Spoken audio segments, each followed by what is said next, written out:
오늘 여러분들과 함께 나눌 말씀의 제목은 우리도 별반 다르지 않은 입니다.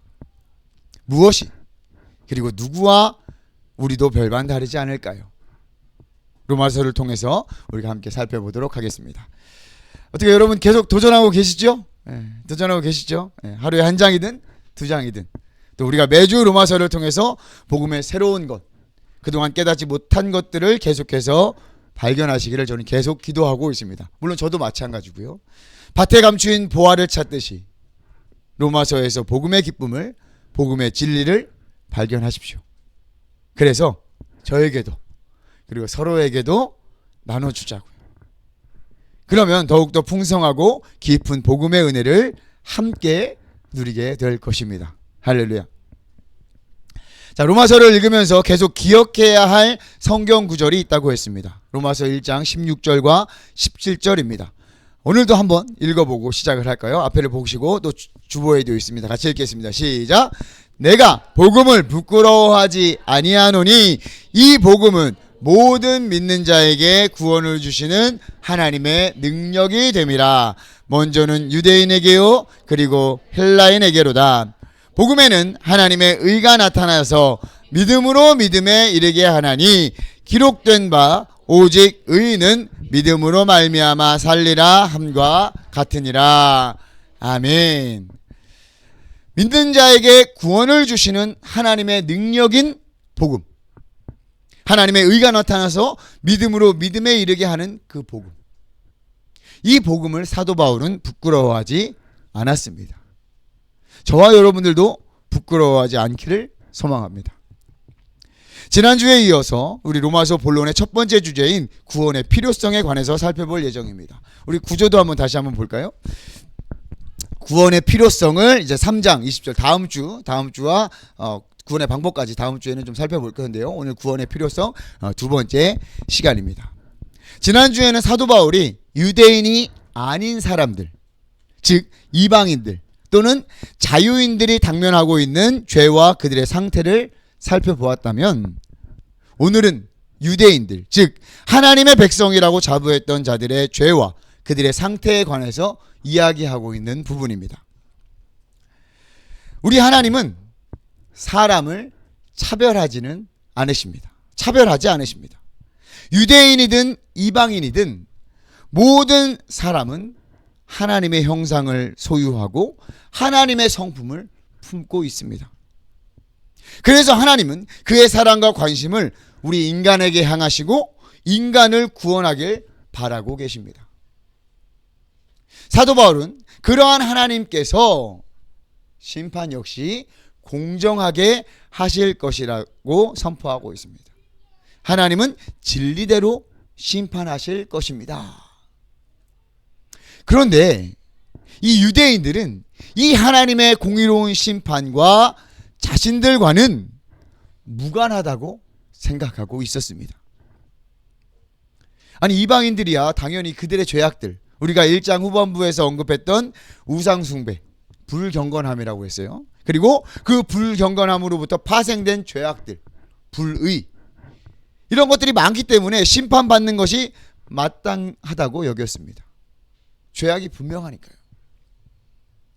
특별히 유대인들은 이 우상 숭배와 이 동성애에 관한 죄악들을 극도로 싫어하고 경계했기 때문에 그 부분만큼은 그들과 상관없다고 생각하고 있었습니다. 또한 유대인들은 선택된 하나님의 백성이라는 믿음이 있었기 때문에 하나님의 심판과 자신들은 전혀 상관이 없다고 믿고 있었습니다. 그러한 자들에게 바울은 이렇게 선포하고 있습니다. 오늘 본문 읽지는 않았지만 로마서 2장 4절과 5절 말씀을 성경을 보면서 다시 한번 읽어보도록 하겠습니다. 시작. 혹 내가 하나님의 인자하심이 너를 인도하여 회개하게 하심을 알지 못하여 그의 인자하심과 용납하심과 길이 참으심의 풍성함을 멸시하느냐. 다만 내 고집과 회개하지 아니한 마음을 따라 진노의 날, 곧 하나님의 의로우신 심판이 나타나는 그날에 임할 진노를 내게 쌓는도다. 아멘. 하나님께서는 자비와 사랑이 크시며 오래 참으십니다. 여러분 믿으십니까? 네. 그 크신 자비와 사랑이 우리에게 회개를 촉구하며 기다리고 계신다고 그래요. 우리가 보는 많은 악인들과 아주 나쁜 사람들이 당장 심판을 받지 않는 이유가 여기에 있습니다. 여호와께서는 그들 또한 크신 자비와 사랑 또 오래 참으심으로 회개하기를 촉구하며 기다리고 계신 것입니다. 그러나 유대인들은 이것을 무시하고 이러한 하나님을 무시하고 자신들의 고집과 회개하지 않음으로 하나님의 진노만 쌓고 있습니다. 왜요? 자신들은 회개할 것도 없고 이방인들과 다른 선택된 하나님의 백성이기 때문에, 나는 하나님의 백성으로만 그렇게만 생각하고 있었기 때문에 별로 하나님의 어떤 심판과는 무관하다고 생각하고 있었던 것입니다. 그러나 하나님의 심판은 공의롭게 차별 없이 모두에게 임하게 됩니다. 이방인이든 유대인이든 하나님의 심판을 피할 수 있는 사람은 없습니다. 하나님의 심판은 모든 인류에 대한 심판인 동시에 개별적인 심판입니다. 따라서 누구 하나 그 심판에서 벗어날 수 있는 것이 아닙니다. 아무리 유대인이라 할지라도 말이죠. 그리고 하나님의 이 심판은 보편적이고 공정합니다. 각 사람에게 행한 대로 판단하십니다. 6절에 기록되어 있는데요. 그래서 선을 행하는 자들에게 영생을, 불의를 따르는 자들에게 진노와 분노로 나타날 것을 선포하고 있습니다.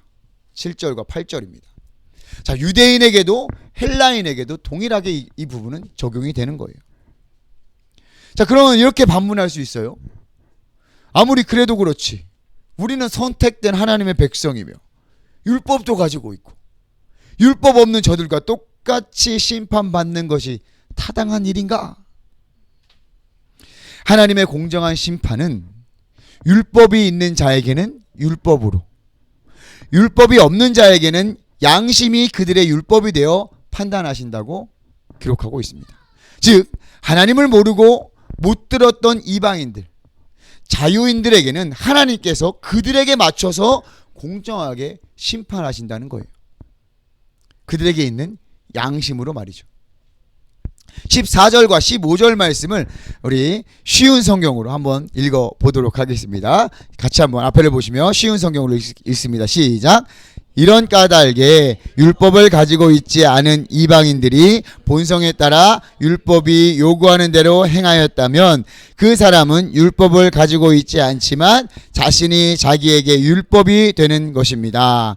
이런 사람들은 율법이 요구하는 것이 그들 마음속에 새겨져 있는 것을 보여주며 그들의 양심이 그것을 증언하고 그들의 생각이 그들의 잘못을 고소하기도 하며 그들 자신을 변명하기도 합니다. 아멘.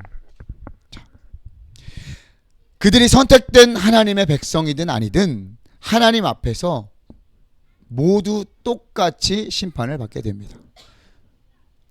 사실 이 로마서 2장 14절과 15절은 우리의 어떤 신앙적 궁금증을 어느 정도 해소해 줄 수 있는 성경 구절이기도 합니다.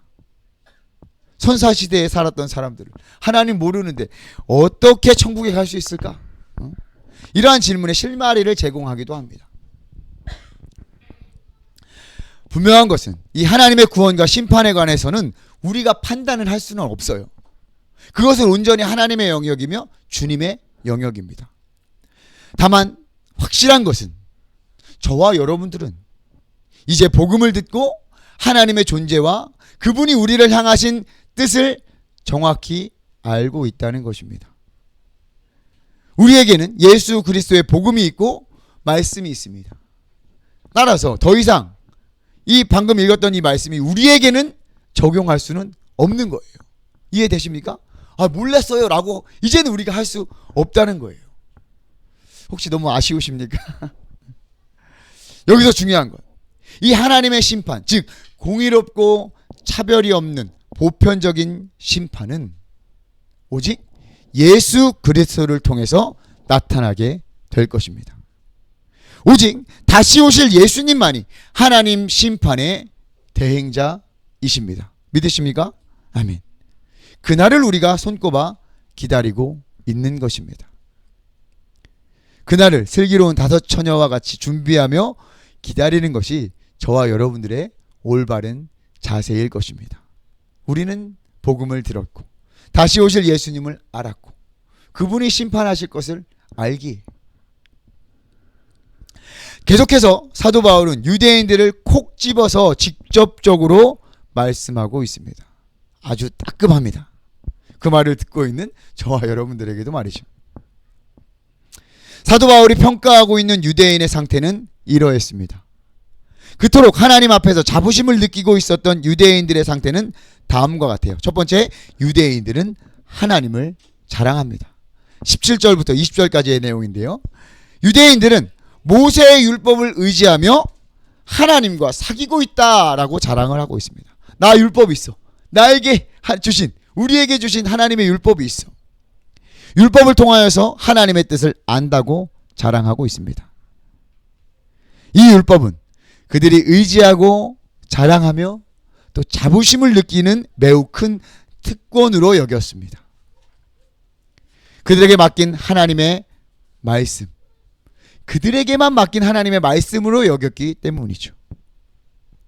그래서 그들은 스스로가 중요해요. 스스로 맹인의 길을 인도하는 인도자, 어둠에 있는 자들의 빛, 어리석은 사람의 교사로, 또 어린아이의 선생이라고 스스로 믿고 있다라는 거예요. 잘못 읽으면 유대인이 이렇구나라고 생각할 수 있는데 스스로, 요걸 동그라미 치시죠. 스스로 믿고 있는 거예요. 그 누가 인정하지 않았습니다. 하지만 율법을 유대인에게 줬다는 이유로 그들이 스스로 인정하고 그렇게 믿고 있었던 거예요. 얼마나 어리석은 모습입니까? 사도 바울은 이러한 모습을 보며 선포합니다. 여러분이 그렇게 알고 가르치고 말하면서 왜 당신들은 지키지 않습니까? 그렇게 여러분들이 어리석은 사람의 교사로 어린아이의 선생이라고 하면서 말하고 가르치면서도 왜 당신들은 지키지 않습니까? 21절 이하의 내용입니다. 다른 사람에게는 도둑질하지 말라고 설교하고 가르치면서 왜 도둑질을 하고 있습니까? 간음하지 말라고 말하면서 왜 여러분을 간음하십니까? 우상은 미워하면서 여러분은 왜 신전에 있는 물건을 훔칩니까? 그렇게 하나님 자랑하면서, 그렇게 하나님과 사귄다고 하면서 사도 바울이 신랄하게 지적하고 있습니다. 당시 유대인들의 모습이 이러했다는 거예요. 이것은 비단 로마에 있는 유대인의 모습만은 아니었을 것입니다. 찐 유대인이었던 사도 바울이 회심하고 이곳저곳 다니면서 복음을 전하며 봐왔던 많은 유대인들의 모습이 이러했음을 유추할 수가 있죠. 입으로는 또 머리로는 그것이 잘못이었으며 죄악이라고 선포하지만 그들의 삶 속에서는 말하는 대로 또 생각하는 대로 행하지 못하는 유대인들의 모습을 질타하고 있습니다. 이러한 그들의 행동은 하나님을 욕되게 합니다. 하나님의 이름이 너희 때문에 이방인 중에서 모독을 받는도다. 너희 때문에 하나님의 이름이 이방인들 사이에서 욕을 먹고 있다. 쉬운 성경에는 이렇게 번역이 되어 있습니다. 유대인들이 자랑하는 것이 또 한 가지가 있습니다. 그것은 이방인들과 완전히 다르다는 표식, 바로 할례입니다. 우리가 날마다 솟는 샘물을 통해서 창세기를 우리가 살펴보고 있죠. 거기서 할례가 등장하는데 그 할례를 의미합니다. 하나님께서 아브라함에게 명령하시고 약속하셨던 그 할례. 유대인들에게 있어서 이 율법과 할례는 그들을 특별한 존재로 또 특별한 위치에 있다고 생각하게 했습니다. 태어난 지 8일 만에 그들은 하나님 앞에 할례를 행함으로 구별된 또 특별한 자가 되었다고 생각했던 것입니다. 사도 바울은 할례에 관해서도 신랄하게 말하고 있습니다. 율법을 지켜야 할례가 가치가 있습니다. 너무나도 맞는 말이죠. 그죠? 율법 안에 할례가 있는 거예요. 하나님의 명령에 할례가 포함되어 있습니다. 할례만 했다고 해서 하나님을 잘 믿고 하나님을 온전히 따른다고 할 수 없습니다. 사도 바울의 말처럼 율법을 지켜야 할례가 할례로서의 가치가 있게 되는 거예요. 할례를 받고 율법을 안 지키면 그것은 율법의 파괴자가 되는 거예요. 그러면서 할례에 관한 중요한 진리를 선포합니다. 29절 말씀해 보니까 오직 이면적 유대인이 유대인이며 할례는 마음에 할지니 영에 있고 율법 조문에 있지 아니한 것이라. 그 칭찬이 사람에게서가 아니요 다만 하나님에게서라. 할례는 성령을 따라 마음에 행해야 하는 것입니다. 마음에 받는 할례가 진정한 의미의 할례라고 할 수 있습니다. 그런데 가만히 생각해 보면 이 육신의 할례는 우리 눈에 보이고 누구나 쉽게 할 수 있어요. 그리고 표시가 분명하고요. 반면에 이 성령을 따라 행하는 할례는 누구나 할 수 있는 거지만 눈에 보이지 않기 때문에 확인하기는 어려워요. 어저께도 한 목사님과 이러한 이야기를 나누었습니다. 마음에 받는 할례가 과연 일시적인가? 아니면 계속 해야 되는 것인가? 우리가 할례는 한 번만 하잖아요. 육신의 할례는. 그럼 마음의 할례도 한 번만 해야 되는 거 아닌가? 물론 그렇지는 계속 논쟁하면서 우리가 좀 고민해봐야겠다 이랬어요. 하지만 분명한 것은 이 마음의 할례를 받은 자들은요, 그들의 행동과 삶을 통해서 드러나기 마련입니다. 물론 왔다 갔다 할 때도 있을 거예요. 율법을 가르치면서 그 가르침대로 하는 사람들은 마음의 할례를 받았다고 해도 무방할 것입니다. 율법을 가르치면서 그 가르침대로 행하는 사람들. 그러나 육신의 할례는 받았지만 가르침대로 또 아는 대로 행하지 않는 자들은 과연 진정한 마음의 할례를 받았다고 말할 수 있을까요? 할례는 성령님의 도우심과 능력에 따라서 마음에 행해야 합니다. 사도 바울은 유대인들의 상태, 즉 율법이 있고 하나님과 가까이 하고 있음을 자랑하면서도 전혀 다른 그들의 삶과 행동을 지적하고 있는 것입니다. 육신의 할례는 받았지만 마음의 할례 없이 율법을 파괴하는 유대인들의 상태를 신랄하게 비판하고 있는 것입니다. 로마서 2장을 통해서. 왜요? 그들의 상태가 이러하니, 너희들 유대인의 상태도 이러하니 유대인 너희들에게도 구원이 필요하다는 것을 말해주고 있는 거예요. 하나님의 선택된 백성, 율법을 맡은 하나님의 백성들 역시 구원이 필요한 상태라는 거예요. 자, 그 뒤에 내용의 이야기는 3장의 내용이니까 다음 주에 할 거예요. 자, 한명교회에 다니는 우리 여러분들, 여러분들의 상태와 저의 상태는 어떻습니까? 우리 짧은 시간 한번 생각해 보자고요. 여러분들이 자랑하는 것이 무엇입니까? 나 모태신앙이야. 나 교회 30년 다녔어. 나 4대째 신앙인이야. 우리 교회 정말 크고 좋아. 멋져.